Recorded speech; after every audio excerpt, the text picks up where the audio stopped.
اتأمرون الناس بالبر، کیا تم لوگوں کو نیکی کا حکم دیتے ہو، لوگوں کو نیکی کا درس دیتے ہو؟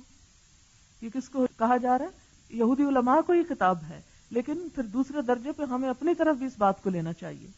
وَتَنْسَوْنَ أَنفُسَكُمْ، اور تم اپنے آپ کو بھول جاتے ہو، اپنا آپ یاد نہیں تمہیں۔ وَأَنْتُمْ تَتْلُونَ الْكِتَابَ، اور تم کتاب کی تلاوت کرتے ہو، تم پڑھتے ہو کتاب کو۔ أَفَلَا تَعْقِلُونَ، عقل سے کام نہیں لیتے ہو۔ یہودی علماء کس منصب پہ فائز تھے؟ لوگوں کو نصیحت، نیکی اور اچھی باتیں بتانے کے۔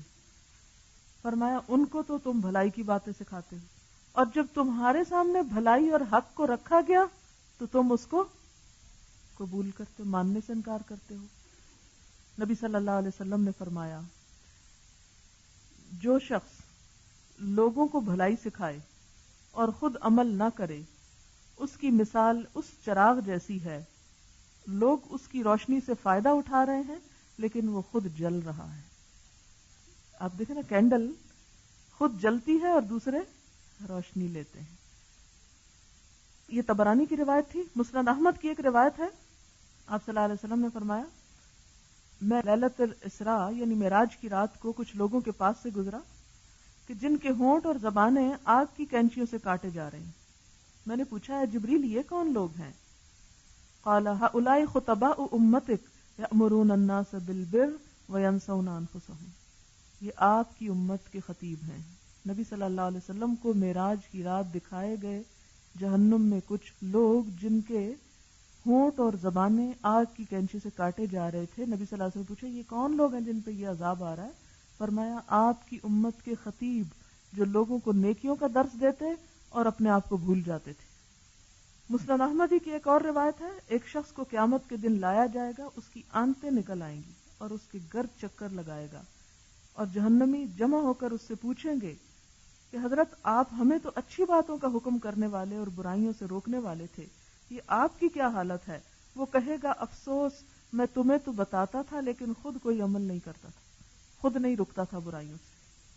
میں تمہیں تو بتاتا تھا لیکن خود نہیں رکتا تھا۔ ابن عساکر میں ہے کہ آپ صلی اللہ علیہ وسلم نے فرمایا جنتی لوگ جہنمیوں کو دیکھ کر کہیں گے تمہاری نصیحتیں سن سن کر ہم جنتی ہو گئے اور تم جہنم میں کیوں آ گئے؟ یعنی تمہاری باتوں سے ہمیں تو جنت کا راستہ مل گیا اور تم خود جہنم میں پڑے ہو۔ وہ کہیں گے افسوس، ہم تم سے کہتے تھے اور خود نہیں کرتے تھے۔ لوگوں کو کہنا نماز پڑھو اور خود سو جانا، لوگوں کو کہنا صدقہ خیرات کرو اور اپنی جیب سے پھوٹی کوڑی نہ نکلنا، اور اسی طرح باقی تمام کام بھی۔ فرمایا وَأَنْتُمْ تَتْلُونَ الْكِتَابَ، تم کتاب پڑھتے ہو، افلا تعقلون، عقل سے کام نہیں لیتے ہو۔ یعنی عقل بھی تو اس بات کا تقاضا کرتی ہے کہ انسان جس چیز کو خود اچھا سمجھتا ہے اسے اپنی زندگی میں اختیار بھی کرے۔ وَاسْتَعِینُوا بِالصَّبْرِ وَالصَّلَاةِ، اگر اس کام میں مشکل پیش آئے، اقیموا الصلاۃ میں، آتوا الزکوٰۃ میں، وارکعوا مع الراکعین میں، یا کسی بھی حکم پر خود عمل کرنے میں، تو کیا کرو؟ وَاسْتَعِینُوا بِالصَّبْرِ وَالصَّلَاةِ، مدد مانگو اللہ سے۔ کس طرح؟ صبر کے ساتھ اور نماز کے ساتھ۔ آپ دیکھیں گے کہ صبر اور نماز دونوں ساتھ ساتھ ہیں۔ نماز انسان کو کب سے کب تک پڑھنی ہوتی ہے؟ آخری نماز ہمیں کب پڑھنی ہوگی؟ مرنے سے پہلے، جب تک ہوش ہے ہمیں۔ تو اسی لیے صبر کا بھی نام ساتھ لیا گیا کہ صبر بھی آخری لمحے تک کرنا ہوگا۔ یعنی جس طرح نماز ہمیشہ کے لیے ہے، کبھی بھی معاف نہیں، چھٹی نہیں، اسی طرح صبر بھی ہمیشہ، کسی موقع پہ بھی انسان گھبرا اٹھے کہ بس میں نہیں کر سکتا، میں جا رہا ہوں، مجھ سے یہ کام نہیں ہوتا، تو وہ شخص سب کیے کرائے پہ پانی پھیر دے گا اپنے۔ اسی لیے فرمایا وَاسْتَعِینُوا بِالصَّبْرِ وَالصَّلَاةِ۔ حضرت عمر فرماتے ہیں صبر کی دو قسمیں ہیں، مصیبت کے وقت صبر اور گناہوں سے صبر، یعنی گناہوں کے کرنے سے صبر، گناہوں سے اپنے آپ کو روک لینا۔ اور فرمایا کہ دوسرا صبر پہلے سے اچھا ہے، یعنی مصیبت کے وقت صبر بھی اچھا ہے لیکن گناہوں سے رکنے میں جو صبر ہوتا ہے وہ زیادہ اچھا ہے۔ سعید بن جبیر کہتے ہیں انسان کا ہر چیز کے خدا کی طرف سے ہونے کا اقرار کرنا ہی صبر ہے۔ جب کوئی مشکل آ جائے تو اس پر جزا فضا کی بجائے انسان سوچے اللہ کا فیصلہ تو ہو گیا، اور ثواب کی طلب کرنا، اللہ کے پاس مصیبتوں کے اجر کا ذخیرہ سمجھنا، یہی صبر ہے۔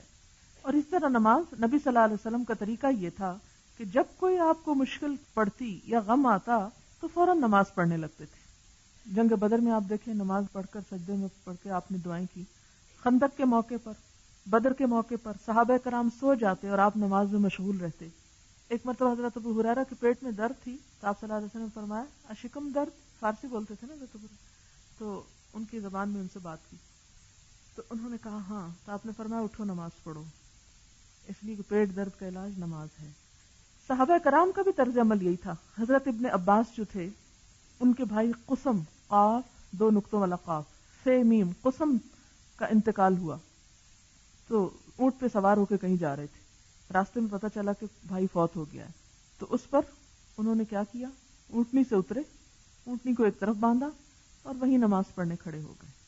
تو جب بھی زندگی میں کوئی دکھ، تکلیف، پریشانی، بے چینی، بے قراری آنے لگے تو کیا کرو، نماز، نفل حاجت، صلاۃ حاجت پڑھنے لگے۔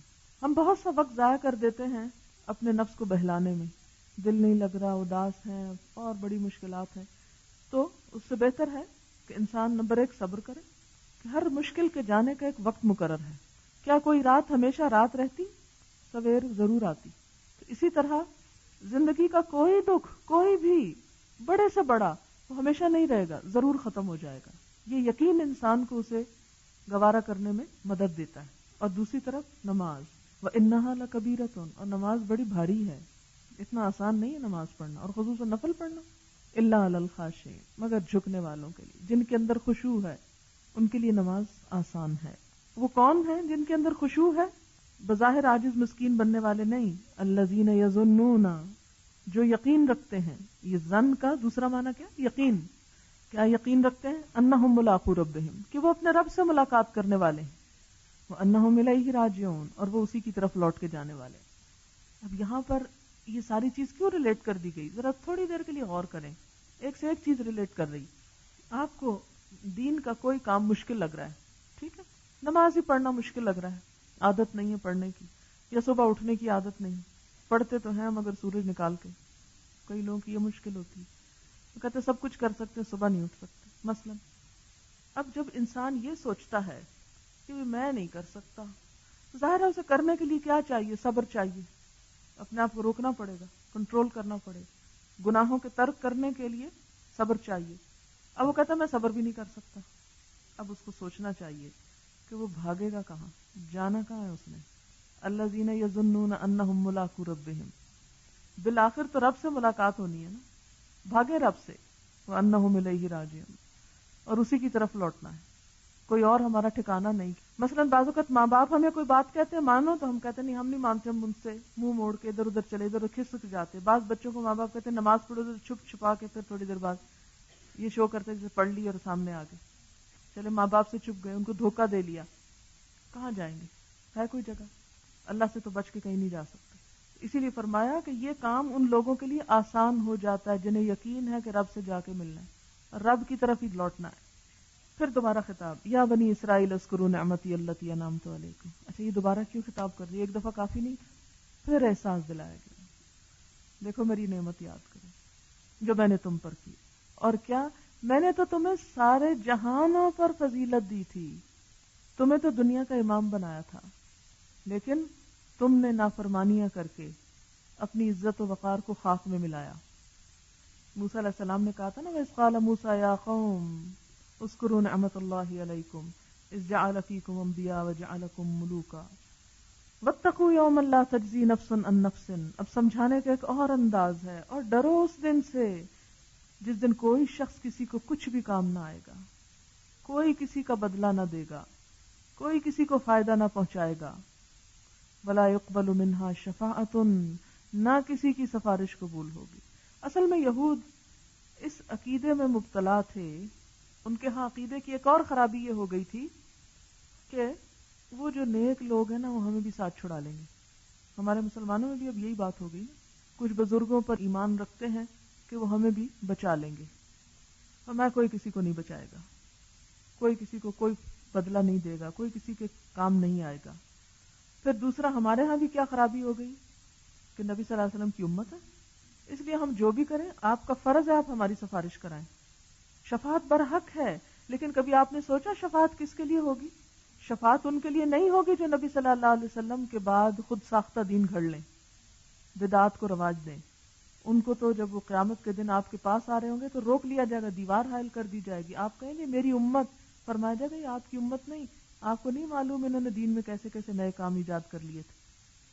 وَلَا يُؤْخَذُ مِنْهَا عَدْلٌ، کوئی معاوضہ بھی نہیں لیا جائے گا کہ آپ کہیں کہ اعلیٰ میری دنیا میں اتنے پلاٹ تھے ان سب کو آپ لے لیں اور مجھے چھوڑ دیں، میں اتنا بینک بیلنس چھوڑ کے آیا تھا دنیا میں، میری الماری میں ہزاروں کے جوڑے لٹک رہے تھے، وہ آپ لے لیجئے اور مجھے چھوڑ دیجئے. نہیں، کچھ بھی کام نہیں آئے گا، کوئی بدلہ معاوضہ نہیں. وَلَا هُمْ يُنصَرُونَ، کہیں سے کوئی مدد نہیں، کوئی فائدہ نہیں دے گا. اب انسان کے سارے دروازے بند کر دیے، ذرا دیکھیں کہاں گر گیا انسان. نہ کوئی انسان کام آ سکتا ہے، خود تو نہیں آ سکتا، سفارش بھی نہیں کام آ سکتی، کوئی معاوضہ بھی نہیں دیا جا سکتا، کہیں سے کوئی مدد نہیں. اب جائے تو جائے انسان کہاں، سوائے ایک ہی راستہ ہے کہ اللہ کو راضی کر لے، اسی میں نجات ہے. وآخر دعوانا ان الحمد للہ رب العالمین. سبحانک اللہم و بحمدک نشہد ان لا الہ الا انت نستغفرک و نتوب الیک. والسلام علیکم و رحمۃ اللہ وبرکاتہ.